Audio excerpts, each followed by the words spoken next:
Welcome back students to my channel Juicy Brain. I am Dr. Yashna Marks and we are discussing partnership accounting. So in previous lectures हमने एक problem को solve किया था और आपने देखा था कि रिटायरिंग पार्टनर का क्लेम हमें कैसे सेटल करना है. इन टुडेज लेक्चर एक प्रॉब्लम और हम सॉल्व करेंगे जिसमें कि जॉइंट लाइफ इंश्योरेंस पॉलिसी का ट्रीटमेंट होगा. सो हम समझेंगे कि जब JLP दिया होता है क्वेश्चन में तो उसका ट्रीटमेंट कैसे होता है.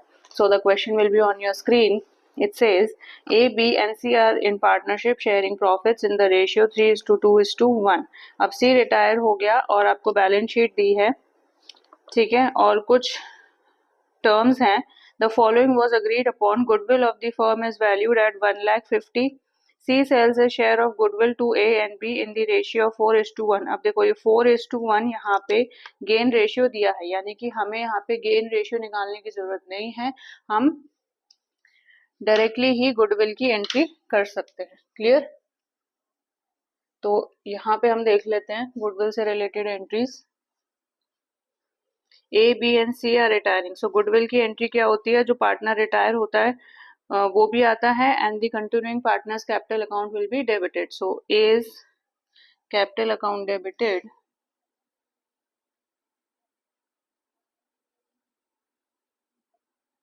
B's capital account debited to C's capital account with his share of goodwill और gain ratio. अब gain ratio क्वेश्चन में दिया है 4:1, ये निकालना नहीं है लेकिन C's share of goodwill निकालना पड़ेगा हमें. goodwill firm का कितना दिया होगा? goodwill of the firm is valued as 1,50,000 और A is to B is to C, they were sharing profits in the ratio 3:2:1. तो हम निकाल लेते हैं. This is 25,000. तो रिटायरिंग पार्टनर का गुडविल का शेयर 25,000 है जो डिस्ट्रीब्यूट होगा in the ratio 4:1. Gain ratio में होता है. This is 20 and this is 5. Clear?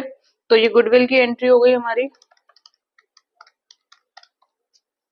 ठीक है, दूसरी एंट्री कर लेते हैं. Now stock is revalued at 3 lakh, debtors are revalued at 1,50,000, outstanding expenses का भी एडजस्टमेंट है. इन्वेस्टमेंट को हमने प्रॉफिट पे सेल किया. JLP, अब देखो JLP आ गया surrender to the insurance company for 3 lakh. अब जॉइंट लाइफ पॉलिसी, क्योंकि I will give you one hint, जब हम डिस्कस कर रहे थे इसका कंसेप्ट, आई टोल्ड यू अगर premium is treated as a capital expenditure तो it will be mentioned in the balance sheet of the old firm. अब देखो यहाँ बैलेंस शीट में JLP की जो अमाउंट है वो मेंशन है, दैट इज 1 लाख, और सरेंडर वैल्यू कितनी है? 30,000.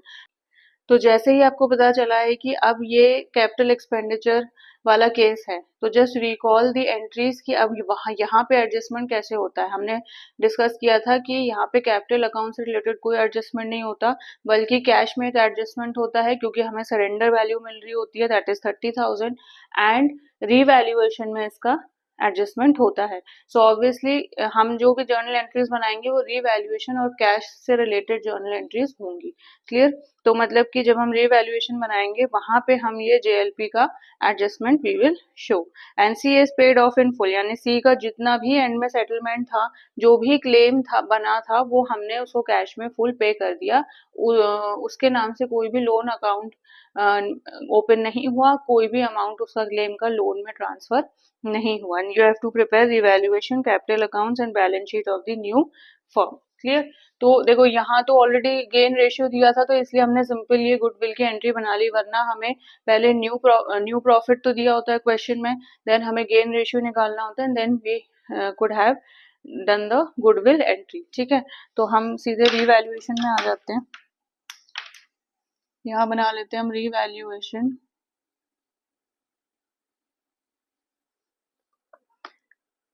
तो अब रीवैल्यूएशन के एडजस्टमेंट हम देख लेते हैं. पहला है stock is revalued at 3 lakh. Stock की वैल्यू 2,50,000 दी है, यानी कि इंक्रीज हो रहा है 50,000 से. So it will be by stock account 50,000. By now you know this is credit side and this is debit side. Clear? Stock का हमने कर लिया. Debtors are revalued at 1,50,000. अब डेटर्स की जो वैल्यू है वो डिक्रीज हो रही है 1,50,000 यानी 15,000 डिक्रीज हो रहे हैं। ठीक है, तो ऑब्वियसली अगर डेटर्स हमारे रिड्यूस हो रहे हैं तो ये लॉस है, तो 2 डेटर्स 15,000। क्लियर? देखो, और outstanding expenses is to be brought down to ₹3,000। Outstanding expenses 10,000 है, सो ऑब्वियसली लाइबिलिटी हमारी डिक्रीज हो रही है, तो ये प्रॉफिट होगा बाय आउटस्टैंडिंग एक्सपेंसेस 3,000 हो गए हैं, 10,000 दिया था यानी कि ये 7,000 है।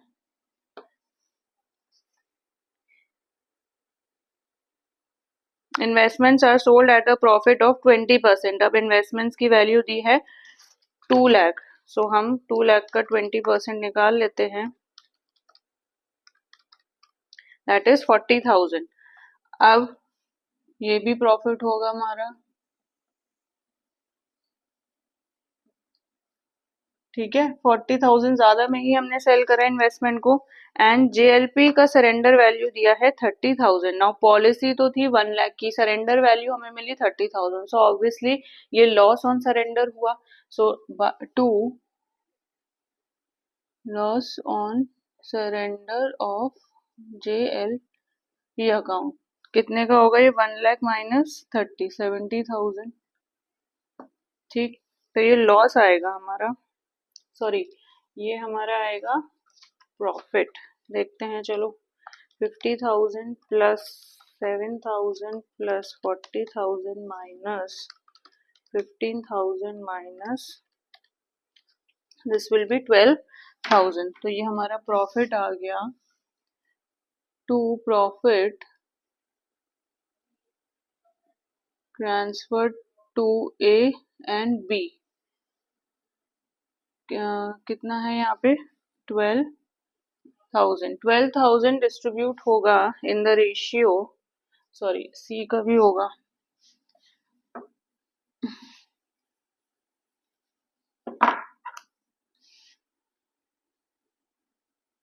क्लियर? सी भी रिटायर हो रहा है, तो this 12,000 3:2:1 6,000 then 4,000 and this is 2,000। ठीक, यहाँ पे क्या वैल्यू आ रही थी? 57,000 प्लस 40 97,000, तो ये आ गई 97,000। ठीक है ना?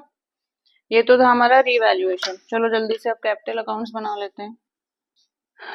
नाउ सबसे पहले हम बैलेंस ब्रॉट डाउन कर लें, जो बैलेंस शीट में दिया हमें 5 लाख 3 लाख एंड 2 लाख दिया है। हाँ ठीक है, रीवैल्यूएशन का प्रॉफिट आया तो यही हम कर लेते हैं, by revaluation in bracket you can write profit 6,000 4,000 and 2,000। ठीक, गुडविल की एंट्री कर लेते हैं। A is capital account debited, B is capital account debited to C is capital account. कितना ए में है? 2,000। ब्रैकेट में गुडविल लिख सकते ताकि कंफ्यूजन ना हो कि हम कौन सी एंट्री को ट्रांसफर कर रहे हैं। बाय इज कैपिटल अकाउंट, अब ये सी में आएगा 2,000 और यहाँ पे आएगा 5,000। ठीक है, और देख लो और क्या चीज है। Investments are sold at a profit of 20%। अब इन्वेस्टमेंट को अगर हम सेल करेंगे तो ऑब्वियसली कैश आएगा हमारा। ठीक है ना? तो हमने सेल किया तो सिंपली कैश आया, इसमें ये नहीं क्या है कि किसी पार्टनर ने इसको टेक ऑफ कर लिया। Clear? And JLP I told you capital accounts में यहाँ जेएलपी से कोई मतलब नहीं है, हमें सीधे कैश में एडजस्टमेंट करनी है, और रिवैल्यूएशन में एक एडजस्टमेंट हमने कर ली। ठीक है,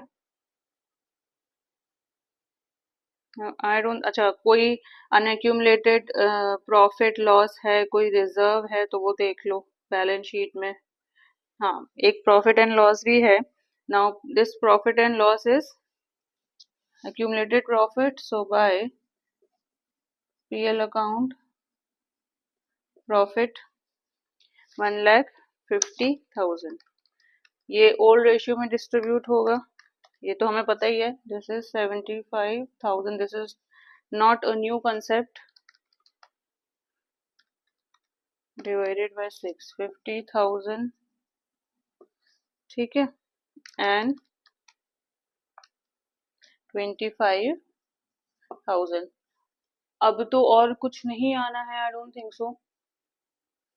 देयर इज वन मिस्टेक. हमने यहाँ पे जो गुडविल की एंट्री ट्रांसफर करी वो थी 20,000. इसको हमें करना है 20,000. ठीक है, बाकी ये 2,000 है. This is 5,000 and this is 25,000. चलो अब देखते हैं. 2 lakh plus 2,000 plus 20,000 plus 5,000 plus 25,000. So this is 2,52,000. ठीक है ना, ये टोटल है बिकॉज डेबिट साइड कुछ भी नहीं है. तो 2,52,000 हमने उसका जो क्लेम था वो कैश में पे कर दिया. तो 2 कैश अकाउंट ब्रैकेट में लिख देते हैं C, ताकि हमें ध्यान रहे कि इसका ये क्लेम है. ठीक है, जो सेटल हो चुका है थ्रू कैश. दिस इज 3,49,000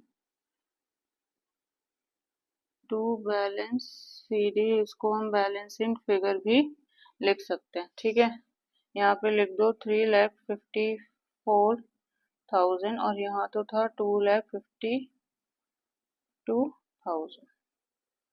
और सिंस 20,000 हमने यहाँ पे करेक्ट किया, 20,000 हमें यहाँ पे भी करेक्ट करना है. चलो अब निकाल लेते हैं. 5 lakh plus 6,000 plus 75,000. This is minus 20,000. 5,61,000. और ये 5,61,000 ही हमारा बैलेंस शीट में ट्रांसफर होगा. ठीक है, these are the capital of the partners, continuing partners. चलो यहाँ बैलेंस शीट बना लेते हैं. ओके, तो बैंक है, बैंक को छोड़ देते हैं अभी क्योंकि हमें बैंक में एडजस्टमेंट करनी है. डेटर्स. नाउ डेटर्स की वैल्यू क्या थी हमारी, रीवैल्यूड एट रुपीज 1,50,000. तो दी हुई है तो 1,50,000 लिख देते हैं हम. क्लियर. Then stock. स्टॉक में क्या एडजस्टमेंट है, it is revalued at 3 lakh. तो 3 लाख यहाँ लिख दो. Then now JLP. Obviously JLP में सरेंडर वैल्यू है तो उसका एडजस्टमेंट हो चुका है, तो JLP को अब हम मेंशन नहीं करेंगे. नाउ JLP का एडजस्टमेंट ऑलरेडी हो चुका है, हमने रिवैल्यूएशन में कर लिया है और एक कैश में एडजस्टमेंट होगा. So in the new balance sheet you don't have to mention the JLP amount. And then investments are sold at a profit of 20%. Now investments are also gone, so you are left with fixed assets. Now fixed assets में तो कोई adjustment नहीं है, so this is 5,40,000. चलो यहाँ जाते हैं. Creditors. Creditors की वैल्यू है 1,20,000. आउटस्टैंडिंग एक्सपेंसेस वर 3,000. अब प्रॉफिट एंड लॉस का एडजस्टमेंट हो चुका है. यहाँ देख लो, यहाँ पे अगर इसका क्लेम सेटल नहीं होता और ये लोन अकाउंट में ट्रांसफर होता तो सीज लोन अकाउंट भी खुल जाता with 2,52,000. But since it is mention clearly कि C is paid off in full, यानी कि कोई लोन अकाउंट का क्रिएशन नहीं हुआ. अंडरस्टूड. तो अब सिर्फ हमारे कैपिटल अकाउंट बचते हैं. तो अब कौन से पार्टनर्स बचे, ए और बी. ए का कैपिटल है 5,61,000 और इसका है 3,49,000. इसको कैलकुलेट कर लेते हैं हम. 3,49,000 प्लस 5,61,000 इज 9,10,000. ठीक, अब देखते हैं, हमारा सिर्फ एक कैश बचा है जो हमें कैलकुलेट करना है। क्लियर? कैश बोल लो, बैंक बोल लो, जैसे इसमें बैंक है तो बैंक बैंक लिख लेते हैं। So opening balance is 25,000। अगर ऐसे नहीं कर सकते हो तो कैश अकाउंट या बैंक अकाउंट बना लेना, वैसे करोगे तो जो भी बैलेंस आएगा जो यहाँ ट्रांसफर होगा कभी गलत नहीं होगा। अदरवाइज वो चीज क्लियर है तो आप डायरेक्टली उसको रफ कॉलम में ऐसे भी कर सकते हो। सो ओपनिंग बैलेंस इज 25,000, ठीक है। प्लस अब देखो, सबसे पहले हम कंसिडर करते हैं कि क्या क्या चीजें कैश में हुई और कैश अंदर आया। Clear? When cash is coming in वो कंसिडर करते हैं, then finally when cash is going out. So when cash is coming in, investments हमने सेल करे 20% प्रॉफिट पे। क्लियर? सो 20% प्रॉफिट पे इन्वेस्टमेंट्स कितने होता था? 40,000, और इन्वेस्टमेंट्स की वैल्यू 2 लाख। सो प्लस 2,40,000, ये तो थी इन्वेस्टमेंट्स की वैल्यू।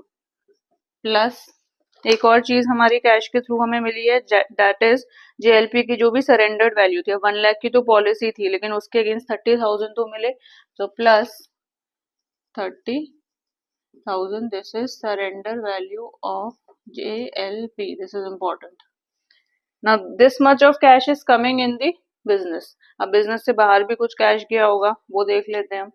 यहाँ पे कैश की कोई एंट्री नहीं है, यहाँ पे कैश की होती तो that means cash is coming in the business.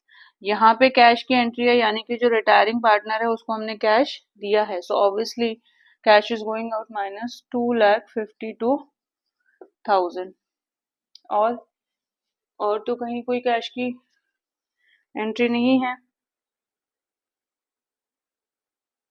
ठीक है। तो एक बार देखते हैं ये आ रहा है कि नहीं आ रहा है हमारा। 25,000 plus 2,40,000 plus 30,000 minus 2,52,000, so this is 43,000। इसको यहाँ रख के देखो, देखते हैं हमारा आंसर आ रहा है कि नहीं। आई डोंट थिंक सो यहाँ पे और कोई एडजस्टमेंट है। ठीक, चलो देखते हैं, let's see. 43,000 plus 1,50,000 plus 3 lakh plus 5,40,000, so this is 10,33,000। अगर ये यहाँ पे आ रहा है then it is correct. 1,20,000 plus 3,000 plus 9 lakh 10, हाँ 10,33,000, यानी कि हमारा जो हमने कैश का बैलेंस निकाला था वो बिल्कुल सही है। Clear? So this is how in the end you will do the cash adjustment. Now students, एक बात आपको क्लियर हो गई होगी, जो प्रीवियस हमने इसके पहले वाले लेक्चर में प्रॉब्लम सॉल्व किया था वो सिंपल था। हमें फाइनली यहाँ दिखाना था कि कितना इसका क्लेम बन रहा है और वो कैसे सेटल हो रहा है। क्लियर? उसी कंडीशन से मैंने आपको क्लियर कर दी। ये क्वेश्चन थोड़ा फर्क था, इस क्वेश्चन में जेएलपी आ गया, ठीक है। JLP came into picture. Now when JLP is coming into picture तो पता होना चाहिए कि उसका ट्रीटमेंट कैसे होना है। That I have already told you. In the end revaluation में एक एडजस्टमेंट होगा और यहाँ पे भी हमें कैश में दिखाना है, वरना ये वैल्यू अगर आपकी नहीं आई तो बैलेंस शीट टैली नहीं होगी। सो आई होप सो आपको ये कंसेप्ट जेएलपी का क्लियर हो गया होगा। इन दी अपकमिंग लेक्चर्स रिटायरमेंट में और कुछ एडजस्टमेंट्स हैं, जैसे एडजस्टमेंट ऑफ कैपिटल, हम उसको अच्छे से डिस्कस करेंगे। See you in the next lecture. So students, अगर आपको मेरा ये लेक्चर अच्छा लगा हो तो प्लीज़ इसे लाइक करें, इसे शेयर करें and do subscribe to my channel. See you in the next lecture.